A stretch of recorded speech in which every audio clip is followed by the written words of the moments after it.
একই পরিবারের 4 জনকে খুন, গ্রেফতার করা হয় পরিবারের ছোট ছেলেকে। কালিয়াচকের 2021 সালের ঘটনায় ফাঁসির সাজা শোনালো মালদা জেলা আদালত। উঠে আসছে ডার্ক ওয়েবের তথ্য।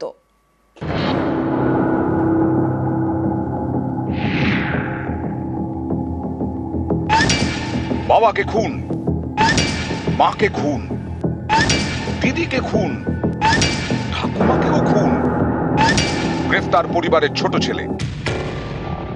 এই চাঞ্চল্যকর ঘটনা 2021-এর শনিবার। সেই ঘটনার সাজা শোনালো মালদা জেলা আদালত। ফাঁসি হবে খুনি আসিফ মোহাম্মদের। এই পার্সপেক্টিভে এই জাজমেন্টটা খুব ইম্পর্টেন্ট ছিল। আজকে সকাল থেকে যেটা চেষ্টা ছিল আমার সেটের তরফে, সেটা হচ্ছে যে এই পুরো সিরিজ অফ বচ্চন সিং থেকে আরম্ভ করে লেটেস্ট যে জাজমেন্ট আছে অনারেবল সুপ্রিম কোর্টের, মহামান্য সুপ্রিম কোর্টের ডেথ সেন্টেন্সের উপর, এগুলো একের পর এক দিয়ে এটাই আমি সামনে আনতে চেয়েছিলাম যে এটা rarest of the rare case, এবং এরকম একটা কেসে যদি ডেথ সেন্টেন্স না হয় লাইফ ইমপ্রিজনমেন্ট হয়, তখন সোসাইটির কাছে, মানুষের কাছে জুডিশিয়ারি সম্বন্ধে কী ভিউ হবে। কারণ at the end of the day মানুষের বিশ্বাসযোগ্যতাটা ইম্পর্টেন্ট। রায় হয়েছে 3টা সেকশনের উপর রায় হয়েছে, হাইকোর্টে তো অবশ্যই আপিল করবে। ফেব্রুয়ারিতে খুন, জুনে দেহ উদ্ধার। সিনেমার চিত্রনাট্যকেও হার মানাবে কালিয়াচকের এই ঘটনা। ঘটনার সূত্রপাত 2021-এর জুনে। পুলিশের কাছে গিয়ে আরিফ মোহাম্মদ নামে বছর 21-এর এক যুবক দাবি করেন মা, বাবা, দিদি এবং ঠাকুমাকে খুন করেছে তার ভাই আসিফ। হয়তো বাড়িতেই কোথাও দেহ পুঁতে রেখেছে। খবর পেয়ে আটক করা হয় আসিফ মোহাম্মদকে। পুলিশের দাবি, জেরাতেই খোলে জট, ধৃত স্বীকার করে নেয় রাগের মাথায় বাড়ির সদস্যদের খুন করেছে সে। ও বাদে আর যে 5 জন যখন খেতে বসে, তারপর ওদেরকে ও ফ্রিজ থেকে এনে ও মাজা অফার করে। যখন ওই সিলেটিভ ড্রাগস ওই মাজার মধ্যে মেশানো ছিল, ওটা খাবার পর এরা সবাই অজ্ঞান হয়ে যায়। পরে এই বডিগুলোকে টেনে হিচড়ে পুরোনো বাড়ি থেকে নতুন বাড়ির মাঝখানে একটা গর্ত করেছিল, সেই গর্তের মধ্যে দিয়ে বাড়ির ভেতরে ঢোকায়। সেখানে কফিনগুলোর মধ্যে বডিগুলোকে পড়ে, তারপরে ও পাইপ দিয়ে জলে ওই কফিনগুলোর মধ্যে দিয়ে চালায়। কফিনগুলো ভরে গেলে জলে বডিগুলো ডুবে যায়। ওই 4টে বডিকে ওখান থেকে টেনে নিয়ে গিয়ে ওর বাড়ির পাশে একটা রান্নাঘরের মধ্যে গর্ত করে পুড়ে রেখেছিল। বাড়ি থেকে উদ্ধার হয় 4 জনের দেহ। বড় ভাই আরিফকেও খুনের চেষ্টা করে আসিফ, কিন্তু কোন রকমে পালিয়ে বাঁচেন আরিফ সে কিন্তু জলের আওয়াজে বা কোন রকমে সে বেঁচে যায়। ওর শারীরিক গঠন খুব স্ট্রং ছিল। তো ওর জ্ঞানটা ফিরতে ও দেখে সামনে আসিফ দাঁড়িয়ে আছে এবং ওর কোমর টোমর বাঁধা দড়ি দিয়ে, এবং ও কোনো রকমে ওর মাথা তখন বড় বড় চুল ছিল, সেটা ধরে ও ওঠার চেষ্টা করে। তখন আবার আসিফ ও কি করে, আবার ওকে মেরে জোরে কফিনের মধ্যে পুড়তে চায়। এতে কিন্তু ওই আরিফের আবার চোখে লাগে।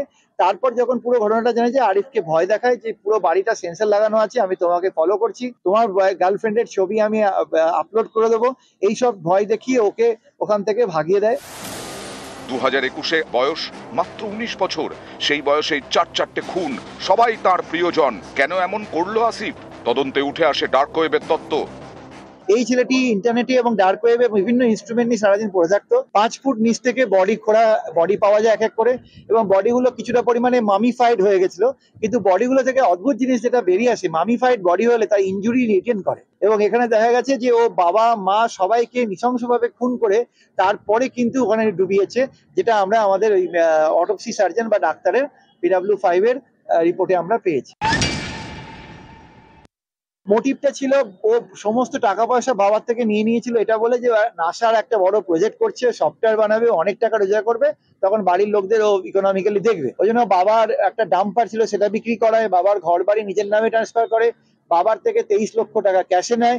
এগুলো নিয়ে ওই নতুন বাড়িটা বানায়। বাবা মা দেখে যে তারা সরসীদের বাবা, তারা যখন দেখে যে কিছুই হবার নয়, তারা তখন টাকাটা ফেরত চায়।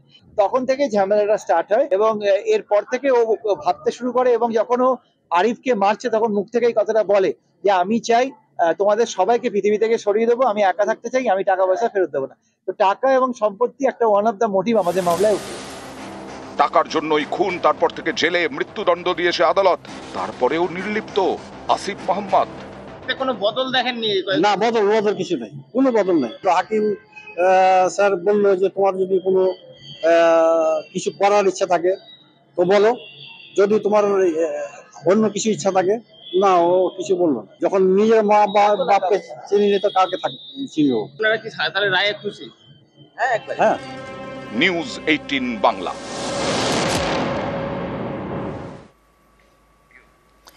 কালিয়াচকে হারহিম হত্যাকাণ্ডে ফাঁসি 2021-এ মা, বাবা, বোন এবং ঠাকুমাকে খুন করে আসিফ মোহাম্মদ। টেক সেভি আসিফকে গ্রেফতারের পর চোখ কপালে উঠেছিল তদন্তকারীদের।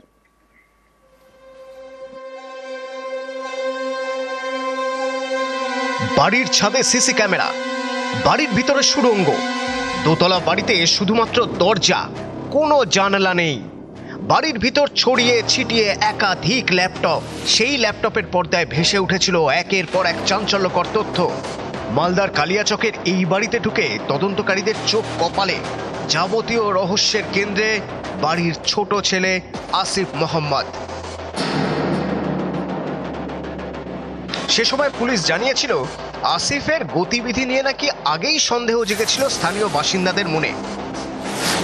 2021-এর মার্চে স্থানীয়রা পুলিশকে জানায় বেশ কিছুদিন ধরে এই বাড়ির লোকজনকে দেখতে পাওয়া যাচ্ছে না।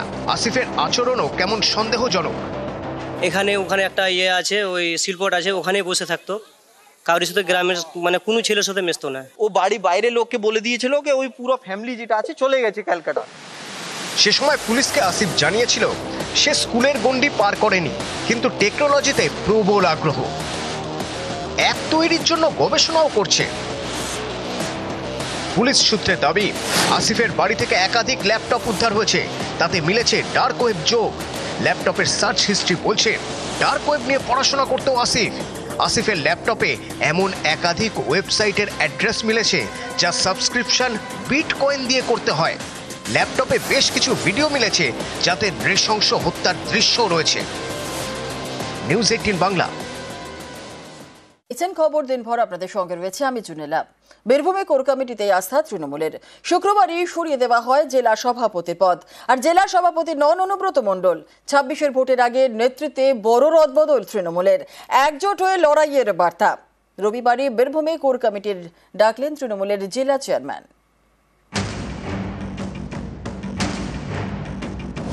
পাখির চোখ বিধানসভা ভোট।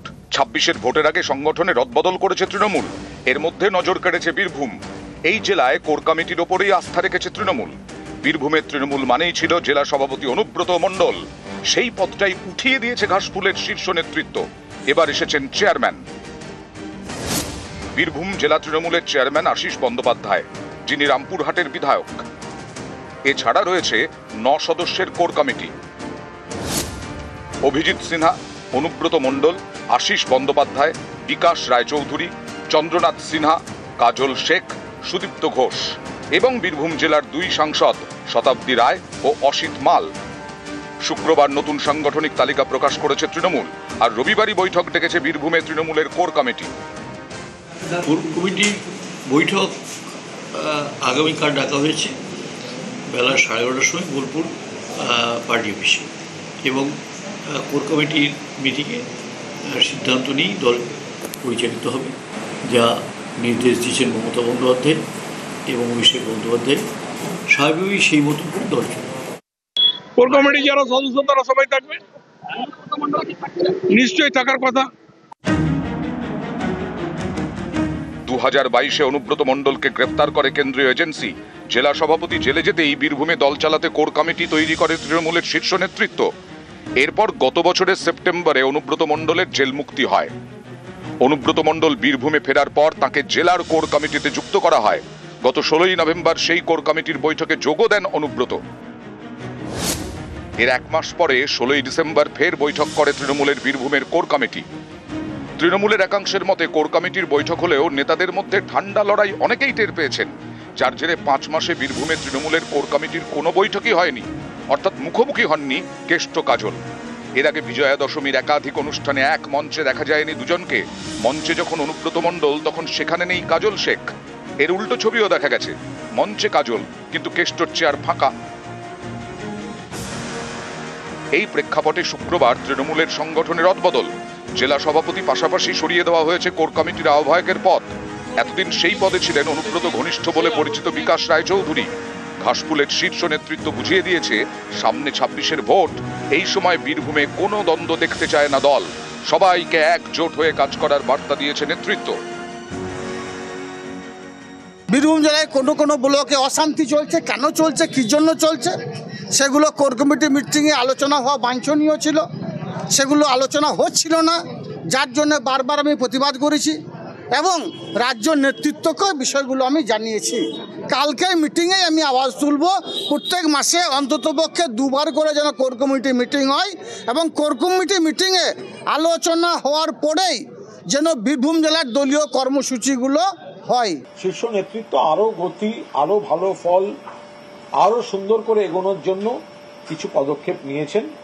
আপনারা যে জেলার কথা বলছেন সেখানেও অত্যন্ত ইতিবাচক এর প্রভাব থাকবে। যেখানে যেটা করার দরকার ছিল সেটা দলের শীর্ষ নেতৃত্ব করেছে।